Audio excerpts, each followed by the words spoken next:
El gobierno heredó una severa crisis fiscal, fruto del despilfarro y el latrocinio. Abrió un amplio diálogo con sectores políticos, empresariales y sociales, que después de la tiranía ofrecen su apoyo, pero todos a cambio de algo. El despilfarro, en consecuencia, no para y nadie quiere pagar la factura, por lo que endeudarse es la tabla de salvación.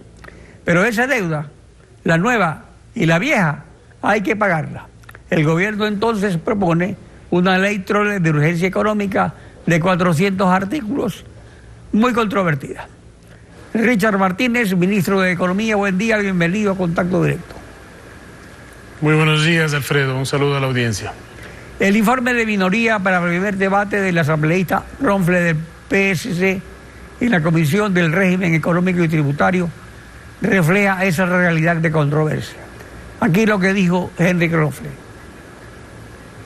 Tuvimos que presentar un informe de minoría, más allá que en este momento la conclusión del informe de minoría, teniendo muchas cosas negativas y pocas cosas positivas, lo mejor es archivar. Como esto no puede pasar por ningún motivo por el Ministerio de la Ley, porque es un proyecto desastroso como lo presentó el gobierno tal cual, lo que hemos hecho es presentar este informe que en este momento concluye eso, para que pueda ser tratado algo en el Pleno en caso no se rectifique el día de hoy y se retiren esos anexos que nunca estuvieron ahí presentes. El asambleísta Henry Kronfle fue su antecesor en la presidencia del Comité Empresarial, pero el proyecto es del gobierno, no del Comité Empresarial, y solo calza por partes a cada sector, a cada uno calza lo que le gusta. Es difícil complacer a todos. Se votará por bloques el proyecto para asegurar la mayoría móvil en cada tramo.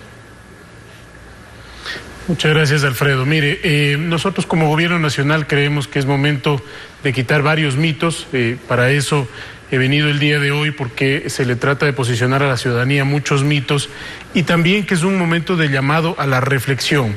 La nota señalaba claramente que el Partido Social Cristiano y el correísmo piden el archivo del proyecto de ley. Nosotros creemos que el país tiene que debatir lo suficiente para hacer las correcciones que se estimen conveniente para perfeccionar el proyecto de ley y para salvaguardar las cosas positivas del mismo. Pero nos parece que es un error solicitar el proyecto de ley, que se archive el proyecto de ley, porque se van a quedar por fuera muchas cosas positivas. La nota señalaba que tanto Partido Social Cristiano como el correísmo han solicitado el archivo del proyecto de ley, y nosotros les invitamos a dialogar, les invitamos a encontrar esas posiciones de un justo medio, donde no se puede satisfacer completamente solamente a un sector. Uno de los primeros mitos es que esta reforma afecta al pueblo. Y yo me pregunto si es que aquellas personas que se van a ver beneficiadas de la reforma, que son efectivamente de la clase popular, 8.000, 9.000 personas que van a tener la posibilidad de condonar sus intereses de créditos educativos porque no los pueden pagar, o cientos de miles de personas que están afectadas por la diabetes porque les reducimos el costo de los insumos a los que tienen acceso, se van a quedar sin el beneficio porque se pide el archivo del proyecto de ley. Se dice que se afecta al pueblo en la generalidad. Fíjese, nosotros hemos recibido durante estos días muchos llamados de apoyo también y muchas solicitudes para que no suceda esto, que no se archive el proyecto de ley porque hay amplios beneficios, pero muchos llamados de apoyo de empresarios medianos, grandes, de personas que están en el tramo más alto de ingresos netos de más de $100,000 diciendo: yo sí estoy dispuesto a contribuir. Evidentemente, esto tiene que ser complementario con los esfuerzos que hace el Estado, y eso ya se va a ver en el presupuesto general del Estado, y también con los esfuerzos que nosotros tengamos que promover para facilitar la protección social y ampliar la base de protección social. Vamos a los números, Alfredo. Las personas que tienen ingresos netos, por más de $100.000 al año son 10.500 contribuyentes según los datos del Servicio de Rentas Internas. Esas personas tienen un ingreso bruto anual de 654.000. No olvidemos que la norma aplica para los ingresos netos. Vamos al tramo de las personas que tienen ingresos netos entre 100.000 y 200.000. El promedio de ingresos netos es de $131.000 y el ingreso bruto anual es de $474.000.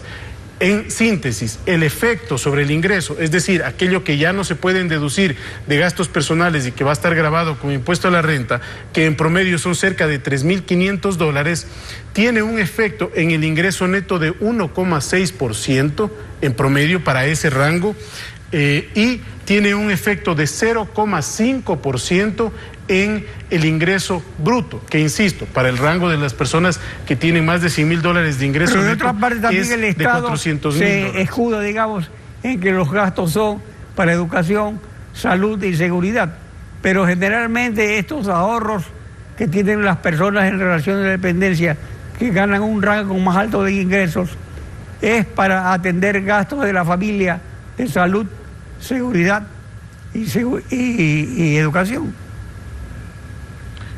Sin duda, Alfredo, pero también están vestimentas y siempre esos gastos están atados a un consumo privado.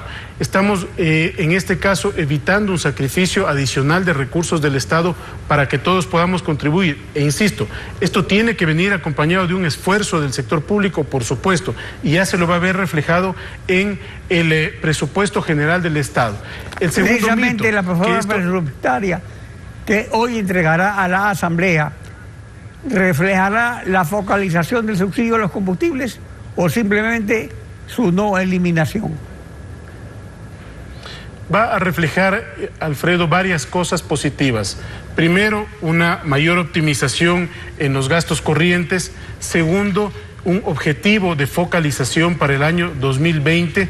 Y tercero, un gasto de inversión que dé mayor cobertura a las personas más pobres y que nos permita reactivar la economía. Eso es lo que va a reflejar el día de hoy. Al final del día vamos a dar una rueda de prensa para presentar la reforma tributaria. Permítame regresar, si es tan amable, al tema de los mitos que se han creado, que la reforma afecta al pueblo. En el caso de las empresas y que se afecta a la competitividad también se señala. En el caso de las empresas estamos solicitando una contribución adicional a las empresas que facturan más de $1 millón por un valor que totaliza 177 millones de recaudación.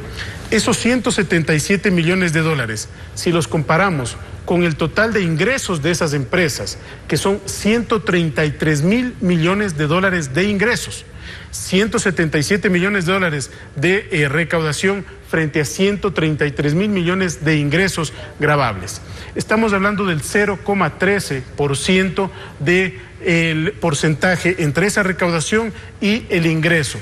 Una empresa que tiene ingresos por $1 millón va a pagar $1.000. Una empresa que tiene ingresos por $5 millones va a pagar $5.000. Nosotros creemos que esto no va a tener un efecto en la competitividad. Muchos empresarios también nos han llamado y nos han escrito diciendo, mira, el ejemplo chileno es clave. Los empresarios hoy hacen un llamado a contribuir tributariamente para solucionar un problema estructural. No es un problema solamente de los empresarios, no es un problema del gobierno, es un problema de la sociedad en su conjunto que nos llama hoy a corregir un déficit para evitar que la factura más adelante sea trasladada a las siguientes generaciones. El esfuerzo es desde el Estado, desde el gobierno, el esfuerzo también de las personas que más tienen en un acto de corresponsabilidad y solidaridad con los más pobres. El proyecto urgente propone la repatriación de capitales, pero se critica la forma en que se lo hace para que esta repatriación no sea de capitales golondrinas, como afirma el asambleísta Pavel Muñoz. Debe ligarse a inversiones y eliminar el tributo de la repatriación, porque hasta el momento tampoco funcionan las medidas ya dictadas antes de estímulos tributarios y de asociaciones público-privadas. Incluso lo hizo primeramente Correa. Nosotros lo que no queremos, Alfredo. Lo que no queremos es que los dineros de los ecuatorianos estén generando riqueza en el exterior, pudiendo generar prosperidad en el Ecuador. Y por eso es que estamos creando este mecanismo y este incentivo para garantizar que esos recursos lleguen al país para generar reactivación económica. Pero una cosa es estar en desacuerdo con esa posibilidad, otra cosa es tener reparos y finalmente una posición política que ha adoptado el correísmo de solicitar el archivo. Entonces, si es que tienen una preocupación al respecto, planteen una alternativa. Hay muchas cosas en las que ya hemos recogido las observaciones de la propia comisión. Por ejemplo, el tema de los bienes inmuebles que ha causado preocupación en las expectativas de los agentes económicos del sector de la construcción se va a eliminar. Eso plantea la comisión y nosotros lo vamos a acoger. Hay ciertos temas relacionados con el Banco Central, por ejemplo, el problema de las compras públicas o el tema de la remoción de los directores del Banco Central. También hemos manifestado a la Asamblea en la comisión, en el debate, que lo vamos a modificar en conjunto. Son cosas que nosotros estamos abiertos a revisar, pero sobre un diálogo sensato, sobre un diálogo constructivo. Se ha dicho también que la reforma, pero el proyecto va a afectar a la parte positiva, digamos, propone también reformas al sistema legal de competencias del Banco Central, que hizo de prestamista del gobierno con el dinero ajeno de bancos y gobiernos autónomos. Por eso el proyecto es voluminoso. Ahora, ¿qué otras reformas fundamentales propone para el equilibrio fiscal esta parte del proyecto que es prácticamente desconocida? Por supuesto, Alfredo, usted ha señalado algo muy importante. Hago un paréntesis aquí.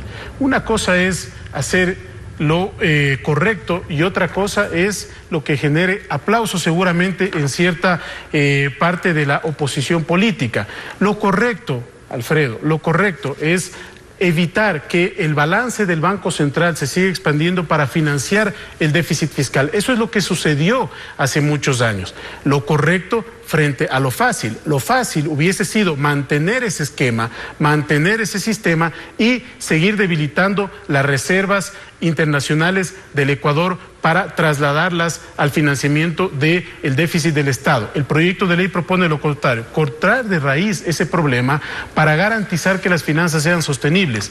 Se ha dicho también otro mito, Alfredo, que el proyecto de ley afecta a la competitividad, efectivamente, pero solamente quiero hacer un recuento. Se elimina el anticipo de impuesto a la renta, se elimina la obligatoriedad de retención en la fuente para 100.000 personas, se elimina también un impuesto perverso que tenía el sector bananero, se crea un incentivo para los exportadores a través de devolución automática de impuestos, se crea un régimen simplificado para los microempresarios y se garantizan amplios beneficios para personas que hoy tienen complicaciones, porque no pueden pagar sus créditos educativos, que tienen complicaciones porque el acceso a dispositivos médicos para ciertas enfermedades como las diabetes son caros y tenemos que reducirlos, y esto permite que las personas se beneficien del proyecto de ley. Hacemos un llamado, y con esto cierro, Alfredo, a un diálogo sensato, a un diálogo técnico y a un diálogo constructivo en función de las circunstancias que vive el país. Richard Martínez, ministro de Economía y Finanzas, gracias por acompañarnos en Contacto Directo. Muchas gracias, Alfredo.